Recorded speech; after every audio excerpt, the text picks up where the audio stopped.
Three small creatures huddled together in the corner of a metal cage. Their scales were pure white, so pale they almost glowed under the harsh station lights. They pressed against each other for warmth and comfort, their red eyes darting nervously at every sound. Around them, the breeding facility bustled with activity, but no one came near their isolated corner. The Scurine species ruled trade and military contracts across 12 star systems. Their reputation for strength and tactical brilliance made them sought after as soldiers, guards, and commanders. Every year, the orbital station above their homeworld Theros produced hundreds of hatchlings. Families from across the galaxy paid enormous sums to adopt these future warriors. But not these three. The female handler who brought their daily rations never looked at them directly. She slid the food tray through a slot and walked away quickly, as if their condition might be contagious. The albino hatchlings had learned not to cry out or beg for attention. It only made the handlers move faster. In the main nursery hall, their clutchmates wrestled and played under careful supervision. Those hatchlings had proper green and brown scales that gleamed healthily. Potential parents visited daily, evaluating the young Scurine for intelligence, aggression, and physical perfection. The albinos could hear the sounds of happy chirping and approving clicks from adult Scurine examining the normal babies. Nobody wanted to examine them. The oldest albino, a male with a scar across his snout from fighting his own reflection, watched the door constantly. He had given up hope weeks ago, but still could not stop looking. His younger brother paced in, circles, wearing a path in the thin bedding they had been given.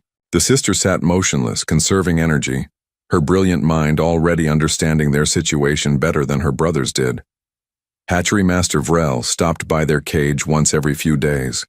He was a massive Scurine, nearly 8 feet tall, with deep emerald scales and ceremonial scars marking his ranks. He would stare at the albinos with his golden eyes and shake his head slowly. To him, they represented a failure of genetics, a blemish on his facility's perfect record. Defects, he muttered during his last visit. 30 days. If no sponsor claims them, we proceed with disposal. It is the merciful choice. The albinos understood enough Scurine standard language to know what disposal meant. They pressed closer together that night, the youngest male whimpering softly until his sister nipped his ear to make him stop. Showing weakness only made things worse. Days blended together in their small cage. They received nutrition paste twice daily and water that tasted of recycled metal. Once a week, a medical drone scanned them through the bars to ensure they were not developing diseases that might spread to valuable hatchlings. The drone never entered their cage. Everything about their existence screamed contamination and worthlessness. Other species visited the breeding facility too. Wealthy humans, curious Bellari merchants, even a delegation of crystalline lumens floated through the main halls. They all paused to admire the strong Scurine youngsters. Some pointed at the albinos in their isolated corner and asked questions. The handlers always gave the same explanation: genetic defects, unsuitable for placement, scheduled for removal. Most visitors nodded and moved on. A few seemed sad but did not argue. After all, who were they to question Scurine tradition? The albinos developed their own language of tail movements and eye blinks. They stopped trying to communicate with handlers who ignored them anyway. The oldest brother took first watch at night, alert for any sign of the disposal team. The younger brother organized their small space obsessively, arranging and rearranging their single worn blanket. The sister spent hours studying the facility, through gaps in their enclosure, memorizing patrol patterns and shift changes. They were intelligent, perhaps more so than their normal siblings, but intelligence meant little when prejudice ran so deep. On the 23rd day of their countdown to disposal, something changed. A ship docked at the station's main port. The albinos paid it no attention at first. Ships came and went constantly. But this vessel was different. It carried humans, and humans always moved differently than other species. They were curious about everything, touching surfaces other beings ignored, asking questions that seemed pointless to more advanced races. One human in particular wandered farther from the tour group than she should have. She was small even by human standards, with brown skin and long dark hair pulled back in a simple tie. Her clothing marked her as young, not yet an adult by human measures. She held a small recording device and seemed fascinated by every detail of the breeding facility. The handlers were busy with the tour group in the main nursery. No one noticed when the girl slipped down a side corridor, following signs written in multiple languages. She was reading about scurine development stages when she turned a corner and found herself in the isolation wing. The albino hatchlings saw her before she saw them. The sister chirped a warning, and all three scrambled to the back of their cage, making themselves as small as possible. Humans were rare visitors but still represented the same threat as anyone else: disappointment and rejection. But this human did not walk past. She stopped directly in front of their enclosure, and her eyes went wide. For a long moment, girl and hatchling stared at each other across the barrier. The albinos waited for the familiar look of disgust or pity. Instead, the human smiled. It was a genuine expression, not the forced politeness they sometimes glimpsed from handlers. She crouched down to their level, making herself smaller and less threatening. "Hello there," she said softly in human standard language. "Why are you all alone back here?" The albinos did not understand her words, but they understood her tone. It carried no rejection, no contempt, just curiosity and something else they had never encountered before: kindness. The girl pressed her hand against the transparent barrier. The sister, driven by an instinct she did not fully understand, slowly reached out one small claw and touched the barrier from her side, matching the human's gesture. Behind them, angry voices called out. The handlers had noticed their missing tour guest. The girl stood up quickly, but before she left, she looked back at the three albinos one more time. "I will come back," she whispered, though they could not understand. "I promise." For the first time since hatching, the three albinos felt something other than fear and despair. They did not have a word for it yet, but humans called it hope. Lily Brooks returned to the isolation wing the next morning, carrying a bag of supplies from the human ship. She had barely slept, her mind spinning with thoughts of the three white hatchlings locked away in that cold cage. Her parents were attending meetings with station officials, and she had 2 hours before anyone would miss her. The albinos scrambled to the front of their enclosure when they saw her approaching. Their red eyes tracked her movements with desperate intensity. Lily knelt down and slowly unpacked her bag. A blanket, some dried fruit from the ship's stores, and several children's picture books she had loved when she was younger. She pushed the blanket through the narrow feeding slot. The sister sniffed it carefully before dragging it to their sleeping corner. The fabric was soft and clean, nothing like the rough material they had been given. All three hatchlings immediately curled up on it, their tails intertwining. Lily opened the first book and held it against the transparent barrier so they could see the pictures. She read slowly, pointing to each image. A dog playing in a yard, children laughing together, a family eating dinner. The hatchlings watched with complete focus, their heads tilting at the colorful drawings. Over the following days, Lily established a routine. She would sneak away from the human delegation's scheduled activities and spend every free moment with the albinos. She brought them better food, though she had to be careful not to alert the handlers. She drew pictures in a notebook and showed them simple words in both English and scurine standard. The hatchlings proved remarkably quick learners. Within a week, they understood basic commands: sit, come, stay. Lily began assigning them names based on their white coloring. The older, cautious brother became Ash. The energetic younger brother was Frost. The observant sister was Snow. When Lily spoke their names, the hatchlings responded with excited chirps. They had never been given individual names before, only a designation number for the facility's records. Having names meant they were individuals, not just defective inventory. Hatchery Master Vrel discovered Lily during her second week of visits. He strode into the isolation wing with 2 handlers flanking him, his massive form blocking the light. "Human child," he rumbled in accented English. "You waste your time with genetic failures. These creatures are scheduled for disposal in 8 days. Lily stood up and met his gaze without flinching. "Why? What did they do wrong?" Vrel's scales rippled with annoyance. "They are albino, weak, unsuitable for any proper scurine family. It is merciful to end their suffering before they burden anyone." "They don't look like they're suffering," Lily said, gesturing to the 3 hatchlings who were now playing gently with a toy she had brought. "They look smart and healthy." You understand nothing of our culture, Vrel said coldly. But I will allow these visits to continue. Let it be known that even rejects are too worthless for human pity. He turned and left, his tail scraping the floor. But his words gave Lily an idea. If she could prove that the albinos had value, if she could show they were not defective at all, perhaps she could save them. She started recording her sessions with them, documenting how quickly they learned, how they solved simple puzzles she created, how they cooperated with each other to overcome challenges. The hatchlings began to trust her completely. Frost would press against the barrier when she arrived, making happy clicking sounds.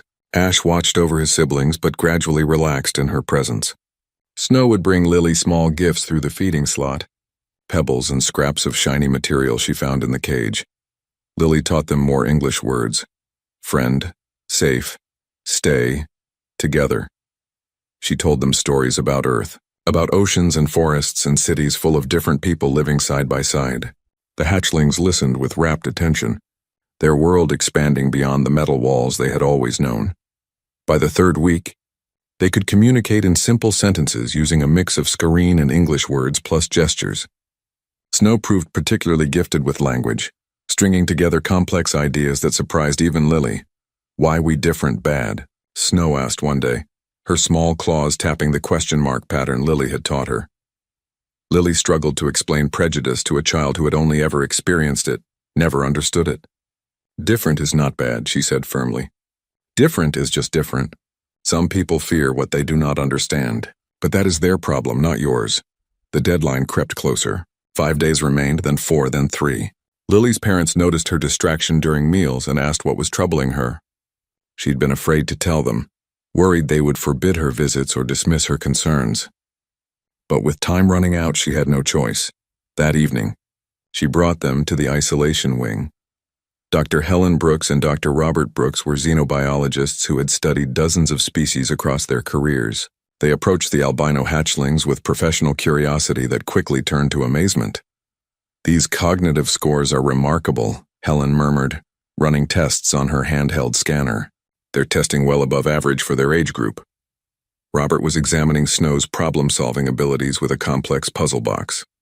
"The albinism has not affected their neural development at all.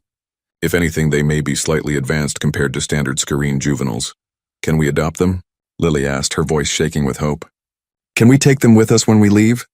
Her parents exchanged a long look. Helen spoke carefully. "Lily, the Scareen do not allow aliens to adopt their young. It is a fundamental law in their culture. Even these 3 marked for disposal are still considered Scareen property." "Then we have to change the law," Lily said stubbornly, "or find a way around it. We can't just let them die because of stupid prejudice." Robert put his hand on his daughter's shoulder. "We will try, but you need to understand the complications. These hatchlings will grow to be 8 feet tall and live for over a century. They require specialized diet and environment. Taking them is a commitment we may not be able to fulfill." "I don't care," Lily said. "They're my friends. Friends don't abandon each other." Her parents saw the determination in her eyes and recognized it. They had raised their daughter to value compassion and justice. How could they tell her to ignore those principles now? Helen scheduled a meeting with the station council for the following day. Robert began researching Scareen adoption law, looking for any precedent or loophole. Lily returned to the isolation wing and told the 3 hatchlings that help was coming. "Trust," she said, making the sign they had learned. "We will find a way." But trust was hard for creatures who had only known rejection. That night, the albinos huddled together on their soft blanket, trying to believe that maybe, just maybe, one human girl could change their fate. The council chamber smelled of incense and old stone, traditional elements the Scareen incorporated even into their space stations. 12 elders sat in a semicircle, their scales bearing the scars and markings of honor earned over decades. Helen and Robert Brooks stood before them with Lily between them, facing Hatchery Master Vrel, who presented the opposing argument. "The law is absolute," Vrel declared, his voice echoing in the chamber. "No alien species may claim ownership of Scareen offspring. These albinos, defective though they are, remain children of Theros. To release them to humans would dishonor our ancestors and corrupt our bloodlines." Helen stepped forward. "We propose not adoption but a cultural guardianship program.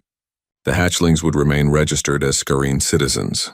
We would serve as their caretakers and educators, with regular reports submitted to your government.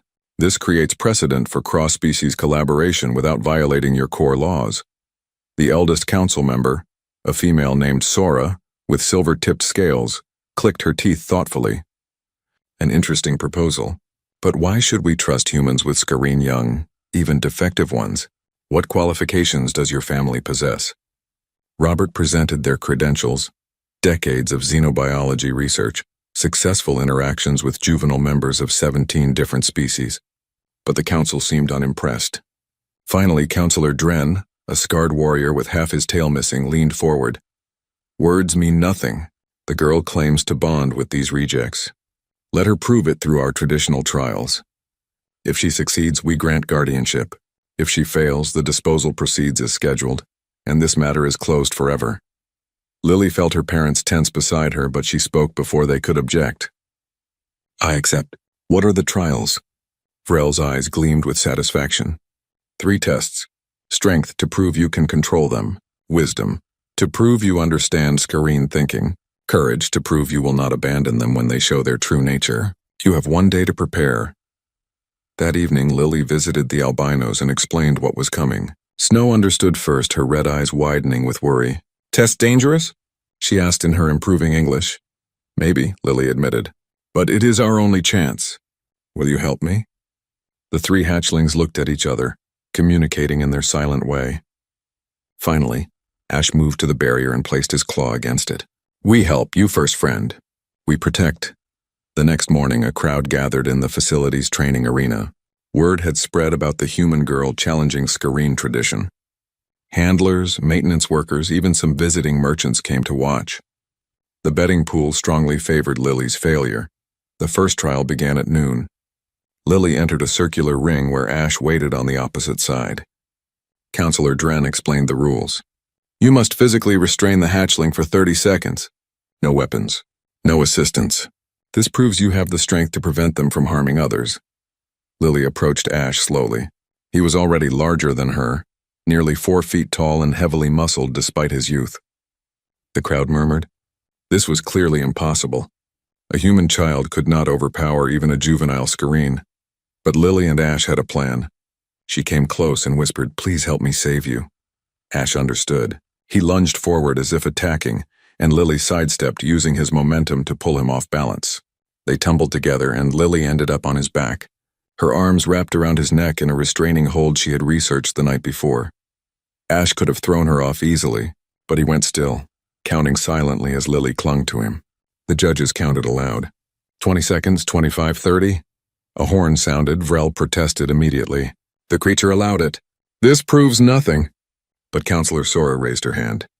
It proves they can cooperate. That is its own form of strength. The first trial is passed. The second trial came an hour later. Lily was led to a room containing a massive holographic display, showing a complex military scenario.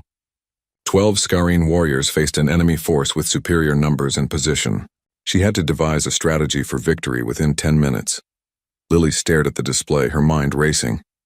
She knew nothing about scurrying military tactics. The scenarios used weapons and terrain she did not recognize. Panic began to set in as minutes ticked away. Then she noticed Snow in the observation window, watching intently. The hatchling's tail moved in a specific pattern, a language Lily had learned over their weeks together. Snow was giving her hints, drawing invisible maps in the air with her tail tip. Lily followed the guidance. She identified a weak point in the enemy formation that looked insignificant, but was actually critical. She proposed a flanking maneuver that would use the terrain's natural cover. With 1 minute remaining, she submitted her strategy. The judges analyzed it in silence. Finally, Counselor Dren spoke. This strategy mirrors a classic scurrying tactic from the Battle of 3 Moons. It would succeed. How does a human child know our military history? Lily smiled but did not reveal Snow's help. I pay attention when people teach me, she said simply. The second trial was passed. Vrel's scales darkened with frustration, but he could not dispute the results. The final trial came at sunset. Lily was brought to a larger enclosure where all 3 albinos waited together. The rules were simple and terrifying. She would enter the pen with no protective gear and no barriers. If the hatchlings attacked her, If they showed any aggression, they would be destroyed immediately. Guards with shock weapons surrounded the pen. This proves courage, Sora explained, and proves whether your bond is real or imagined. Many creatures behave differently when rules no longer constrain them. Lily's hands shook as the door opened. Her parents tried to stop her, but the judges held them back. This was Lily's choice alone. She stepped into the enclosure and the door sealed behind her. The three albinos stood together on the far side, watching her. For a long moment, nobody moved. Then Frost chirped softly and rushed forward.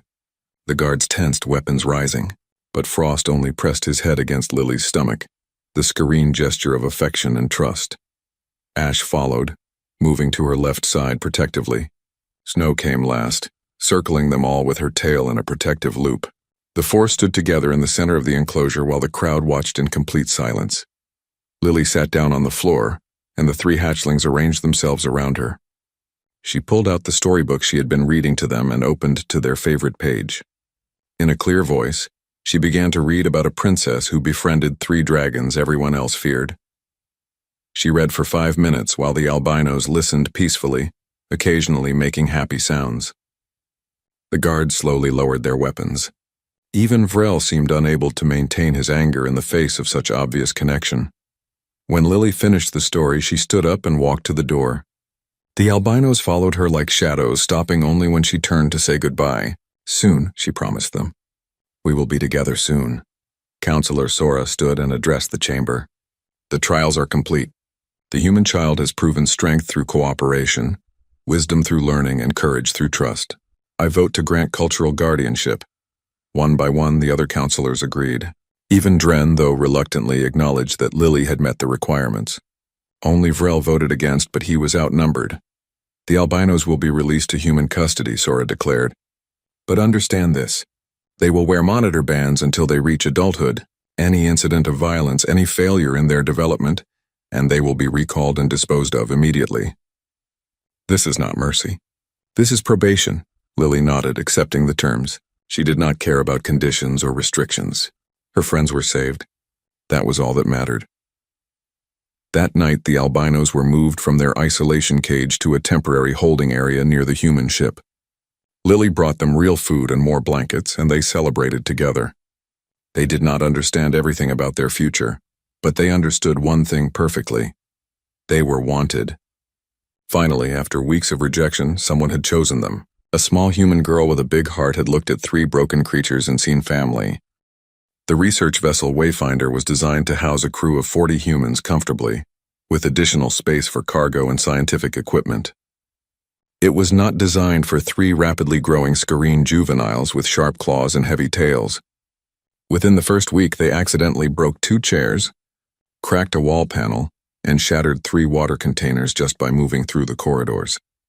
Lily worked to help them adjust, but the ship felt wrong to creatures built for open spaces and natural light.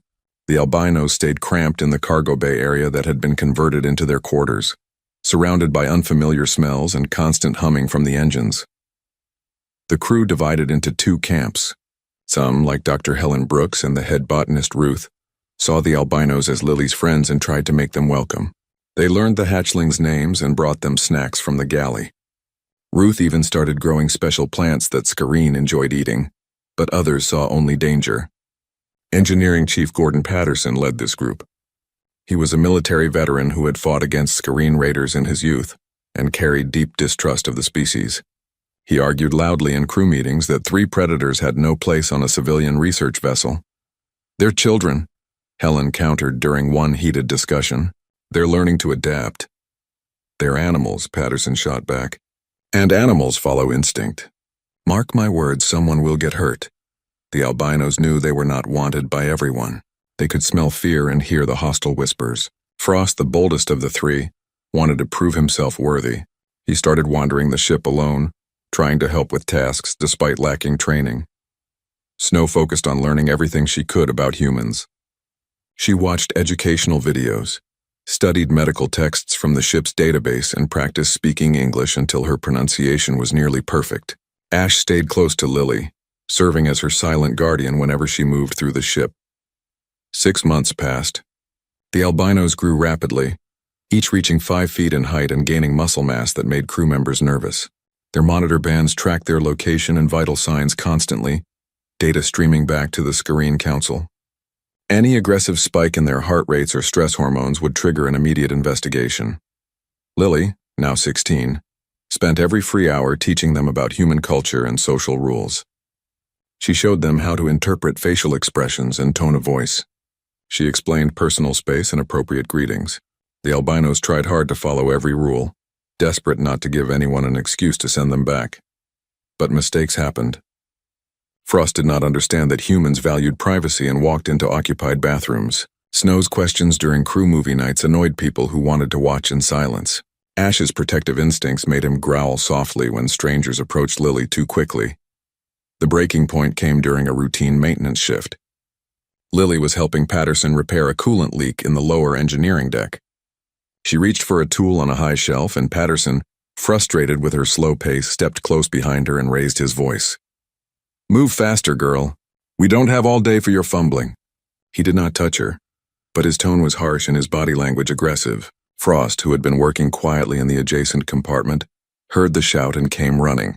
He saw Lily pressed against the wall with Patterson looming over her. His juvenile mind processed the situation through a simple lens. Friend in danger. Frost lunged forward and struck Patterson's arm with his claws, not hard enough to injure seriously, but enough to draw blood.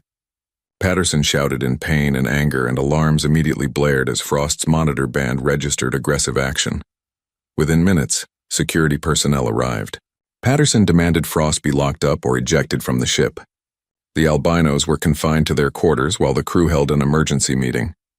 Lily tried to explain that Frost was only protecting her, that Patterson had been threatening, but the facts were clear. A Scarine had attacked a human crew member. Robert Brooks, as the senior officer who had signed for guardianship, called everyone to the main conference room. Patterson sat with his bandaged arm, glaring at the closed door where the albinos waited. Other crew members whispered nervously. "We agreed to give them a chance," Robert began, "but this incident violates our agreement with the Screen Council." Frost's actions could be interpreted as violent assault. "He was protecting Lily," Helen argued. "Any creature would defend a friend from perceived danger." "I was not threatening her," Patterson snapped. "I was doing my job and that animal attacked me for no reason." Lily stood up, her voice shaking but determined. "Frost is still learning. He does not understand all our social signals yet. He made a mistake, but it was not malicious. Giving up on him now would be wrong." "This is not about right or wrong," Patterson said coldly. "This is about safety. Those creatures are too dangerous to keep aboard. They need to go back to the Screen or be dropped at the next station." The vote was close. 18 crew members voted to return the albinos to Screen custody. 15 voted to give them another chance. 7 abstained. Robert had the final decision as ship commander. He looked at his daughter, saw the tears in her eyes, and felt the weight of responsibility crushing him. If he kept the albinos and someone got seriously hurt, it would be his fault. But if he sent them back knowing they would be killed, how could he live with that choice? "We keep them," he said finally, "but with conditions. The albinos will undergo formal training in human behavior and social interaction. They will not roam the ship unsupervised until they pass competency tests. And if another incident occurs, there will be no second chances." Patterson stood up angrily and left the meeting. Several others followed him. The crew was now fractured, and Lily knew rebuilding trust would be nearly impossible. She went to the albinos' quarters and found all 3 huddled together, terrified. They had heard enough through the walls to understand they were in trouble. Frost pressed himself into the corner, his white scales dull with shame. "I'm sorry," he whispered in broken English. "I thought danger. I protect wrong." Lily wrapped her arms around his neck. "You protected right. Your heart was right. We just need to teach your head to understand better. Okay?" The ship's counselor, Dr. Willis, developed a comprehensive training program. Every day for 3 hours, the albinos studied human communication, cultural norms, and conflict resolution. They watched videos of human interactions and practiced appropriate responses. They learned about tone, context, and the difference between actual threats and simple disagreements. Ash proved to be gifted with mechanical work and was assigned to help with basic engineering tasks under supervision. Frost joined the security team for physical training, learning how to assess real dangers. Snow worked with Ruth in the hydroponics bay and studied medicine through the ship's educational network. Slowly, carefully, they found their place. Crew members who had been frightened began to see them as individuals rather than threats. The albinos learned which humans enjoyed their company and which preferred distance. They adapted their behavior to make others comfortable. Patterson never fully forgave Frost, but he stopped actively campaigning for their removal. An uneasy peace settled over the ship. The albinos wore their monitor bands without complaint and checked in with Robert every evening to report their activities. A year after leaving the Scarine station, Lily turned 17. The albinos were now equivalent to human teenagers, standing 6 feet tall and speaking fluent English. They still made mistakes, still struggled with concepts that came naturally to humans, but they tried harder than anyone else on the ship. On Lily's birthday, they used their small allowance from ship duties to buy her a gift from the last space station. It was a small crystal that refracted light into rainbow colors. Snow had chosen it because it reminded her of hope, something colorless becoming beautiful when viewed the right way. "We were nothing," Snow said, presenting the gift with careful ceremony. "You saw light inside. Thank you for looking." Lily hugged all three of them, no longer caring that their scales were rough or their bodies alien. They were her family in every way that mattered. And as the Wayfinder sailed deeper into unexplored space, she knew their story was just beginning. The real test would come when they faced a crisis together, when the crew would finally see what Lily had known from the start. The three rejected hatchlings were not broken at all. They were exactly who they were meant to be. 2 years after leaving the Scarine breeding station, the Wayfinder joined a convoy of research and transport vessels traveling through the disputed border zone between human and Gruul territories. The journey was considered safe enough, as both governments honored a fragile peace treaty. But space pirates and raiders cared little for diplomatic agreements. Lily was 17 now, helping her mother catalog plant samples in the laboratory. Ash, Frost, and Snow had grown into young adults, each standing nearly 7 feet tall with lean muscle and confident movements. They wore their monitor bands without complaint and had proven themselves valuable crew members. Ash assisted in engineering, Frost trained with security, and Snow studied medicine under Dr. Willis. The distress signal came during third shift when most of the crew slept. A colony ship carrying settlers to a new world had been attacked. Life support was failing. Hundreds of people were trapped, including families with children. The convoy's military escort was 3 hours away on patrol. The Wayfinder and 2 other civilian ships were closest, but they had minimal combat capability. Admiral Hayes, commanding the escort fleet, sent urgent orders. Assess the situation, but do not engage hostile forces. Robert Brooks assembled his senior crew in the conference room.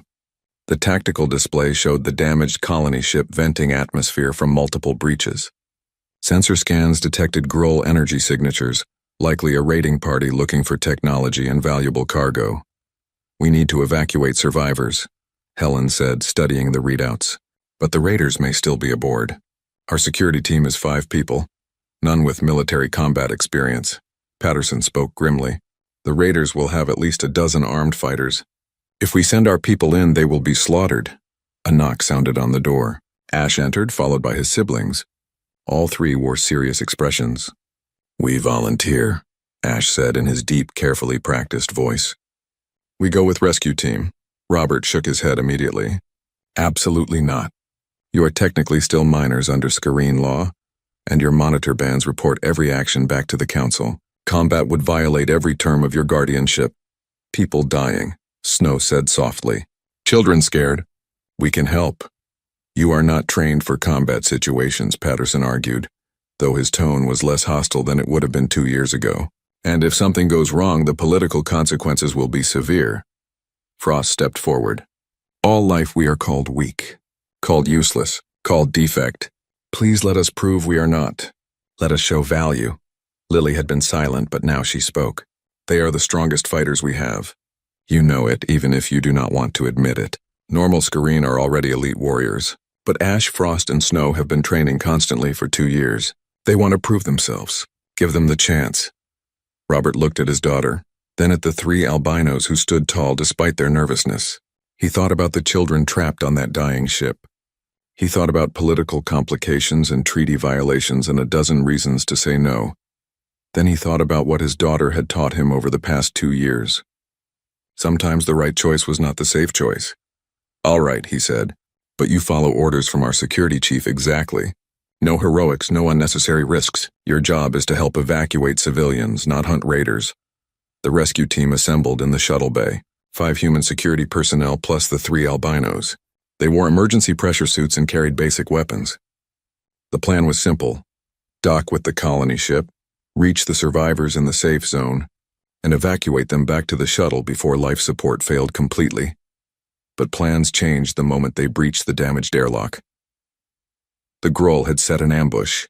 They were brutal creatures standing 8 feet tall with thick gray hide and savage weapons designed to cause maximum trauma. A dozen of them waited in the docking corridor, having detected the shuttle's approach. The first human through the door took a plasma bolt to the shoulder and went down screaming. The others tried to retreat, but they were pinned in the narrow corridor. The Gruul advanced slowly, enjoying their prey's fear. Then Frost charged past the humans with a roar that echoed through his helmet. He moved faster than the Gruul expected, his white scales making him appear as a ghost in their vision. He slammed into the nearest raider with enough force to crack armor, then spun and struck another with his reinforced tail. Ash came from the right side, using the corridor's damaged structure to climb along the wall and drop onto 2 Gruul from above. His claws found weak points in their armor with surgical precision. Snow moved with her brothers, pulling wounded humans to safety while somehow dodging incoming fire. The Gruul had been expecting frightened civilians or maybe undertrained security. They were not prepared for scurrying combat instincts combined with 2 years of disciplined training and desperate motivation. The ambush turned into chaos as the 3 albinos fought with coordinated precision. Frost held the main corridor alone against 8 opponents, his body taking hits that would have killed a human but merely scoring his scales. He fought with pure defensive focus, giving the humans time to reach cover. Ash disabled the Gruul weapon systems with a combination of brute strength and engineering knowledge, tearing apart power cells and crushing firing mechanisms. Snow, despite her smaller size, dragged 3 wounded humans to safety while dodging combat. Then she did something remarkable. She picked up a fallen raider's weapon, and using medical knowledge of Gruul anatomy, placed precise shots that disabled rather than killed. She neutralized 3 enemies without taking a single life. The battle lasted 7 brutal minutes. When the Gruul finally retreated, 4 of them lay unconscious and the rest fled deeper into the ship. None of the humans had been killed, though 2 were seriously wounded. The 3 albinos stood guard while the security team caught their breath. "Move," Ash ordered, his voice rough from exertion. "Mission not complete. Survivors need help." They pushed deeper into the dying ship. The albinos cleared each corridor, their superior senses detecting hidden threats. They found the survivor zone where 200 terrified colonists huddled in an emergency shelter. The life support was failing, oxygen dropping to dangerous levels. The evacuation took 3 hours, multiple trips back and forth to the shuttle. The albinos carried children and elderly passengers, moving smoothly despite their own exhaustion. They shielded civilians with their bodies when secondary explosions rocked the ship. They worked without rest until every single survivor was safely aboard rescue vessels. The last to leave was Snow, who had stayed behind with Dr. Willis to treat the most critically injured. She carried a human child no older than 5. The girl's face pressed against her white scales while Snow whispered reassurances in gentle English. When the shuttle finally pulled away from the doomed colony ship, Admiral Hayes was waiting. The military escort had arrived to find civilian vessels successfully completing a rescue that should have been impossible. The 3 Scarine albinos had done what an entire military unit would have struggled to accomplish. Hayes personally visited the Wayfinder to commend the rescue team. He stood before Ash, Frost, and Snow with genuine respect in his eyes. "I have commanded Scarine warriors before," he said. "I have never seen better. You 3 saved 200 lives today." The crew of the Wayfinder gathered to welcome them back. Even Patterson, his arm around one of the wounded security officers who the albinos had saved, nodded acknowledgement. The division that had fractured the ship 2 years ago finally healed as everyone recognized the truth. The 3 rejected hatchlings were not defects. They were heroes. That night, Lily found her friends in their quarters, carefully cleaning their scales and checking each other for injuries. They were exhausted but satisfied, the monitoring bands on their wrists blinking steadily with recorded data that would be analyzed by the Screen Council. "You were amazing," Lily said simply. "I am so proud of you." "We prove we not weak," Frost said, though pain edged his voice from untreated wounds. "We prove we have value." "You always had value," Lily reminded them. "Today you just made everyone else see it." But the rescue had consequences neither they nor Lily could predict. The footage of 3 albino Screens saving hundreds of lives spread across communication networks. It reached human worlds and alien stations.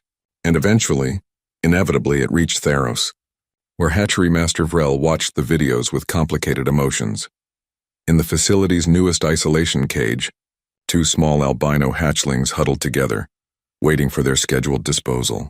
And for the first time in his long career, Vrel wondered if he had been wrong about everything. 3 months after the colony ship rescue, the Wayfinder received a priority transmission from the Screen homeworld. Hatchery Master Vrel appeared on the screen, his emerald scales showing signs of age that had not been visible during their first meeting. His voice carried a strange mixture of pride and desperation. "I request audience with the albino trio and their human guardian," he said formally. "A matter of urgent importance requires their presence on Theros." Robert Brooks was immediately suspicious. "The last time we dealt with your council, they nearly killed Ash, Frost, and Snow. Why should we trust you now?" Vrel's scales darkened with shame. "Because I was wrong. Because my people face extinction without their help. Please allow me to explain." The full situation emerged over the next hour. A genetic disorder was spreading through Screen hatcheries across all colony worlds. The condition caused severe immune deficiency, and infant mortality had climbed to 40%. Scientists had studied the problem for months, searching for the source. They found it in the genetic sequences that governed scale pigmentation. The same genes that produce normal green and brown coloring were linked to immune system development. Over centuries of selective breeding that favored perfect coloration, the Screen had accidentally weakened their species' genetic diversity. But albinos like Ash, Frost, and Snow possessed different genetic structures. Their immune systems developed through alternative pathways, making them naturally resistant to the disorder. The genes the Screen had spent generations trying to eliminate might be the only thing that could save their species. "We need tissue samples and genetic mapping," Vrel explained, his voice strained. "We need to understand how their immune systems function differently, and we need them to help us locate other albinos who may have been hidden or abandoned over the years." Lily listened to the request with mixed emotions. Part of her wanted to refuse to make the Screen suffer for their prejudice. But another part, the part that had spent years teaching compassion, knew that children were dying while adults argued about pride. "What do you 3 want to do?" she asked, turning to her friends. Ash, Frost, and Snow held a silent conversation with small movements and shared glances. Finally, Snow spoke for them all. "We go, we help." Not because they deserve it, but because hatchlings do not choose their parents' mistakes. The journey back to Theros took 3 weeks. The albinos spent the time preparing themselves emotionally for returning to a place that had rejected them. Lily worried about them constantly, knowing the psychological weight of facing their traumatic past. The orbital station had changed in small ways, but remained fundamentally the same. The breeding facility still hummed with activity, though the nursery halls were quieter now with fewer healthy hatchlings. They docked at the same port where Lily's family had first arrived years ago, back when 3 small white hatchlings were locked in an isolation cage. Vrel met them at the airlock. He had aged noticeably, stress and guilt wearing on him. He greeted the 3 albinos with proper Screen formal respect, lowering his head in acknowledgement of their status. It was a gesture normally reserved for honored warriors and elders. "Welcome home," he said, the words clearly difficult for him. "This was never home," Frost replied coldly. "Home is where we are wanted. This is just where we hatched." The research facility had been prepared for their arrival. Screen geneticists worked alongside human medical specialists to conduct careful, non-invasive tests. They took tissue samples, mapped genetic sequences, and ran simulations. The albinos cooperated fully, though their monitor bands tracked their stress levels climbing steadily. The results confirmed what scientists hoped. The albino genetic structure included redundant immune pathways that could be isolated and potentially introduced into the general population through carefully managed breeding programs. It would take generations to fully repair the damage, but there was now hope where before there had been only despair. Counselor Sora, now the eldest member after several retirements, requested a private meeting with Ash, Frost, Snow, and Lily. They gathered in the same council chamber where Lily had undergone her trials years before. "You have given us a gift we do not deserve," Sora said quietly. "You owe us nothing, yet you came anyway. This is the definition of honor that we claim to value but rarely demonstrate." "We came for the children," Snow said simply. "They should not suffer for mistakes made before they hatched." "Indeed." Sora's scales shifted in a pattern that indicated deep thought. "Which brings me to a difficult request.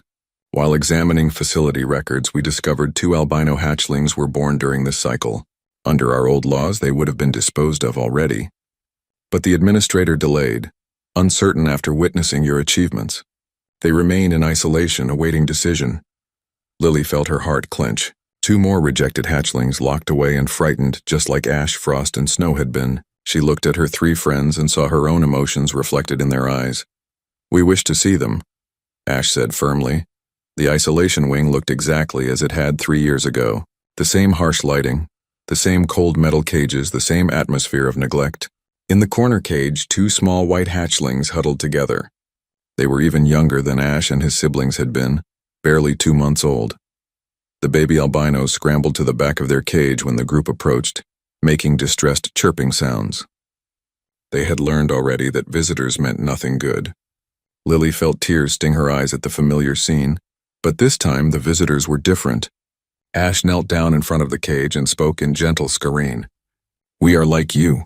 White scales, red eyes. We were unwanted too. But we survived. We found family. You are not alone." The baby hatchlings stopped retreating. They stared at the 3 large albinos with wonder, seeing themselves reflected in these strong, confident adults. Snow made soft clicking sounds of comfort, while Frost carefully pushed a treat through the feeding slot. Lily understood what needed to happen before anyone said a word. She turned to Vrel, who had followed them to the isolation wing. "We will take them. Add them to our guardianship." Vrel nodded slowly. "I expected no less. The council has already prepared the paperwork. But I must ask, how will you manage 5 Scareen juveniles? The youngest 2 will need constant care." "We figure it out," Ash said firmly. "Like Lily's family figured out how to care for us. No one should grow up thinking they are broken. We teach them truth. They are perfect exactly as they are." The legal process took 2 days, during which Lily and the others visited the baby albinos constantly. They brought soft blankets, good food, and most importantly, attention and affection. The little ones slowly began to trust, especially when Snow stayed overnight in their cage to comfort them. On the 3rd day, Counselor Sora made an announcement that would change Scareen culture forever. She stood before the full council and declared the immediate end of all policies regarding albino hatchlings. No more isolation, no more disposal, no more treating genetic variation as defect. "The galaxy watched 3 albinos save 200 lives, Sora said, her voice carrying through every speaker in the facility. "They proved our prejudice wrong through action and honor. We will not make this mistake again. All hatchlings, regardless of scale color, will receive equal care and opportunity." The council voted unanimously. Vrel himself proposed they establish a new program to locate and rehabilitate any albinos who had been hidden or abandoned across Scareen territories. It would be called the Brooks Initiative, named after the human girl who taught a warrior species about compassion. Lily stood with Ash, Frost, and Snow as the announcement broadcast across Scareen worlds. The 2 baby albinos were in Snow's arms, content and safe. The 5 of them represented something that should have been impossible. Rejected creatures finding not just survival, but purpose. That evening, as they prepared to leave Theros for the last time, a small group gathered near the shuttle. Young Scareen, normal and albino together, came to see the heroes depart. One child, a little albino female barely 3 months old, approached Lily nervously. "Is true?" the child asked in halting English. "You chose to be friends with rejects?" Lily knelt down to the child's level and smiled. "I did not choose to be friends with rejects. I chose to see people that everyone else was too blind to notice." That is a big difference. The child's red eyes widened with understanding and hope. I see too? Yes, Lily said gently. You will see many things others miss. Your eyes work differently, so you notice things they cannot. That is not weakness. That is gift. The shuttle lifted off, carrying 7 passengers back to the Wayfinder. Lily sat between ash and snow, with Frost holding both babies carefully in his lap. They looked down at Theros shrinking below them, a world that had rejected them but could no longer define them. What will we name the little ones? Lily asked. The 3 albinos considered carefully. Hope, Snow said finally, indicating the female baby. And Light, Ash added, touching the male baby's small head. Because they live in a world we helped change. They will never know the darkness we knew. The Wayfinder's crew welcomed the 2 new additions with preparation and patience. They had learned much over the past 3 years about acceptance and growth. The babies cried often those first weeks, adjusting to strange surroundings. But they were never alone. They had 5 protective older siblings, a ship full of adoptive aunts and uncles, and 1 determined human girl who had proven that love could cross any boundary. Years later, long after Lily grew up and started her own work helping troubled youth across species, people would ask her about the famous albino Scareen who had changed their society. They wanted to know the secret of how she had achieved the impossible. Her answer was always the same and always simple. I asked for a friend. They said yes. Everything else followed from that one simple choice. And in universities, military academies, and hatcheries across 100 worlds, they taught the story of the cranky albino hatchlings who were rejected by everyone, until one human girl looked past their scales and saw their souls. It became a lesson about prejudice, compassion, and the courage to challenge traditions that cause harm. But for Lily and her family, the story was never about lessons or fame. It was about 7 beings who found each other in the darkness and chose to create light together. It was about proving that family has nothing to do with biology and everything to do with choice. And in the quiet moments aboard the Wayfinder, when the ship sailed through the stars and the crew slept peacefully, 5 Scareen and 1 human would gather together and remember that first meeting in an isolation cage. They would remember fear becoming trust, rejection becoming acceptance, and loneliness becoming love. They would remember that sometimes the most important thing you can do is see someone that the world has decided not to look at, and then simply beautifully refuse to look away.